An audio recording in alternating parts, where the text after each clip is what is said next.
Les news sont pas finies sur 6ix9ine, je suis désolé les gars, je sais qu'il y a pas mal de gens qui détestent 6ix9ine, qui détestent les news sur lui, mais je suis obligé de vous donner les news parce qu'il y en a tous les jours et parce que il y en a beaucoup qui me demandent. Donc c'est pour ça que j'en fais énormément en ce moment. 6ix9ine sera obligé de suivre un programme de santé mentale à sa sortie de prison. Je vais m'expliquer. Comme d'habitude, les frérots, je compte sur vous pour lâcher un maximum de pouces bleus. Je le dis pas assez, mais frérot, lâche ton pouce bleu, frérot. Hein. J'essaie de vous sortir les news très rapidement. Profitez-en. Hein. Parce qu'après les vidéos news, ça sera terminé. Bon, ça sera pas terminé, je ferai une pause parce que je vais m'absenter pendant un mois. Quand j'ai dit le titre, peut-être que tu as pensé que 6ix9ine était fou, voilà, il doit suivre un programme de santé mentale, etc. Non. C'est le juge qui a ordonné ça, qui doit suivre un programme de santé mentale à sa sortie de prison. C'est pas genre lui-même qui a décidé d'aller dans ce programme-là. Ça encore, ce que je vous ai dit, c'est rien. Vous savez c'est quoi le pire?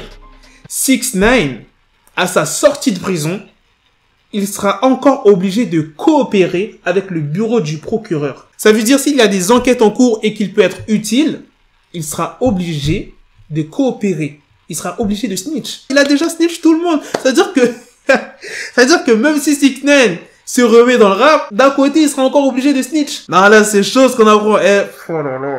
Dinguerie, gros. Déjà, programme de santé mentale. Bon, ça, c'est normal, tu vois. Après tout ce que 6ix9ine, il a subi, c'est un petit peu normal qu'il perde un peu la boule, qu'il perde un peu l'espoir, parce qu'il faut pas oublier quand même l'histoire de 6ix9ine. Les gars, c'est chaud. Il y a des gens qui l'ont kidnappé, qui l'ont dépouillé. Il était dans un gang. Bon, il n'était pas vraiment dans un gang. Il les suivait. Hein. Il vendait pas de la dope. Il commettait pas de meurtre, etc. Non, il suivait le gang. Tu vois ce que je veux dire? Après, il part en prison. Il snitch tous ses collègues. Mais quand je dis tous les collègues, c'est vraiment tout le monde. Il a peur pour sa famille. Parce qu'il peut y avoir des représailles. Parce qu'il y a d'autres gens qui sont dehors, qui font partie du gang des Bloods ou des Nine Trey. C'est un petit peu normal que tu deviennes un petit peu fou par toute cette histoire. Et en plus, il est en prison. Genre il a fait déjà 1 an de tôle. Et là, il doit faire encore 1 an. Enfin, moins d'1 an. S'il reste sage, je le rappelle, il sortira en juillet 2020. Qui ne deviendrait pas fou après toute cette histoire, les gars. Après, pour ce qui est de son incarcération, il est bien. Il sera placé dans une prison qui sera située à New York. Du coup, pour sa famille, ça sera plus facile pour venir le voir. Donc voilà les gars, c'est la fin des news sur Tekashi 6ix9ine. Maintenant on va passer côté FR, Booba, Karis. On sait combien ils vont payer pour leur bagarre qui s'est passée à Orly. Booba et Karis, ils seront obligés de payer 45 000 € pour les dégâts qu'ils ont causés. Et d'après plusieurs sources, les dégâts s'élèvent à plus de 700 000 €. Mais ils vont payer 45 000. En vrai, ils sont bien. Mais 45 000 quand même, c'est...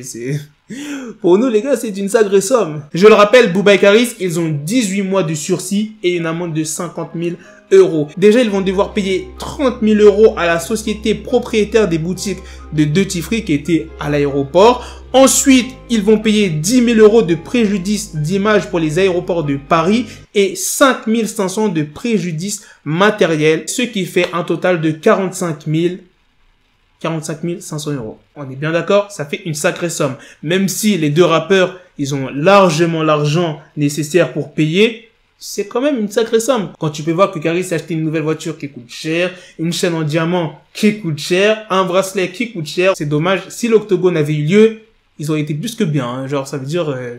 leur amende, c'est comme si c'était 5 €. Genre les 45 000 €. Parce que leur octogone allait leur rapporter mais tellement d'argent, gros. Déjà, les gens qui payent les places, les paris. Enfin bref, ça aurait été un délire. Je pense qu'ils ont l'argent sans faire l'octogone, mais ils auraient été encore plus bien, tu vois, s'ils avaient fait l'octogone. Bref, les gars, c'est la fin de cette vidéo. Dites-moi ce que vous en pensez de toutes ces news sur 6ix9ine et sur Booba et Karis. Et à la prochaine pour de prochaines vidéos. Peace. Got the bezel, had to switch my schedule. On my dick, she Lego, Ego, never Lego. Him, I stuck up on me, so I call it Velcro. Till I need my dinero, pendejo. Him, my metro, if it's about the peso, like it's go Diego. Make it right on schedule. Got a pistol on me with the dick extendo. Bitches in the back, just like a fucking echo. Hey, that bitch told me you got pencil dick. She grip on my dick like a selfie stick. I got a big gun, I need help with it. To wet your babe up, Michael fell with it.